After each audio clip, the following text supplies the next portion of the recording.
Friends చిన్ని సీరియల్‌లో ఇప్పుడు నిఖిల్ ఎంట్రీ కన్ఫర్మ్ అయిపోయింది. ఒక్కసారి మీరు ఆలోచించండి. సత్యం బాబు అలాగే బాలరాజు ఇద్దరూ కూడా కావేరికి, చిన్నికి చాలా అంటే చాలా అండగా ఉంటారు. అలాంటిది ఇప్పుడు చిన్ని ఒంటరిదైపోయింది. కావేరి కూడా ఒంటరిదైపోయింది.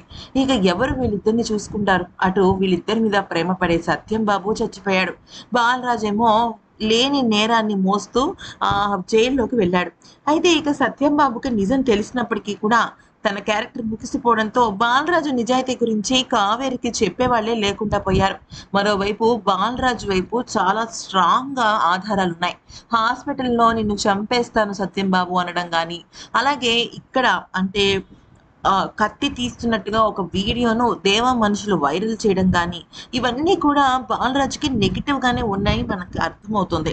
అయితే ఇక ఈ క్రమంలో ఏమవుతుంది అంటే, ఇక కావేరికి ఒకదాని తర్వాత ఒకటి, ఒకదాని తర్వాత ఒకటి బాలరాజు గురించి వ్యతిరేకంగా వీడియోలు కనిపిస్తూనే ఉంటాయి. హాస్పిటల్‌లో బెదిరించిన వీడియో, ఆ తర్వాత చంపేసిన వీడియో ఇవన్నీ కలిపేసి సోషల్ మీడియాలో విపరీతంగా వైరల్ చేసేస్తూ ఉంటారు.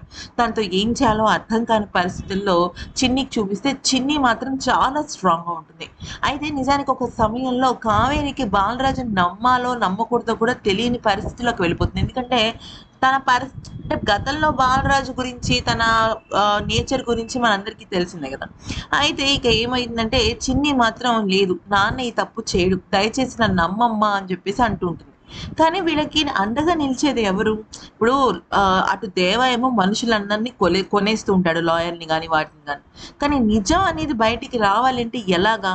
అప్పుడే చిన్నికి దేవా గురించి తెలియకన్నా ముందే ఇక తనకు దొరికిన ఏకైక ఆధారం నిఖిల్. ఎందుకనంటే నిఖిల్ అదే ఏసీపీ విజయ్ ఆహ్, తనని అంటే చిన్నీని కలుసుకున్నప్పుడు ఒక బొమ్మిస్తాడు. వాళ్ళ కూతురు కన్నాకి సంబంధించిన ఫోటోలు అవి. అయితే ఇక ఆ తర్వాత తన కోసం ఒక చైనిచ్చి, "నీకోసం నేను ఎప్పుడైనా రెడీగా ఉన్నానమ్మా. నువ్వు ఎప్పుడు ఓకే అంటే నేనప్పుడు అక్కడికి వస్తాను" అని చెప్పేసి తనకు మాటిస్తాడు. అయితే ఇక చిన్ని ఏం చేస్తుందంటే నిఖిల్‌కి ఫోన్ చేస్తుందనమాట. అంటే ఏసీపీ విజయ్‌కి ఫోన్ చేస్తుంది. ఫోన్ చేసి జరిగిన విషయం అంతా చెప్తుందనమాట.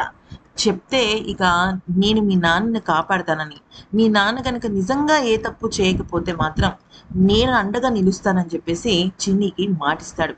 దాంతో చిన్ని హ్యాపీ ఫీల్ అవుతుందనమాట. అది జరిగిన విషయం.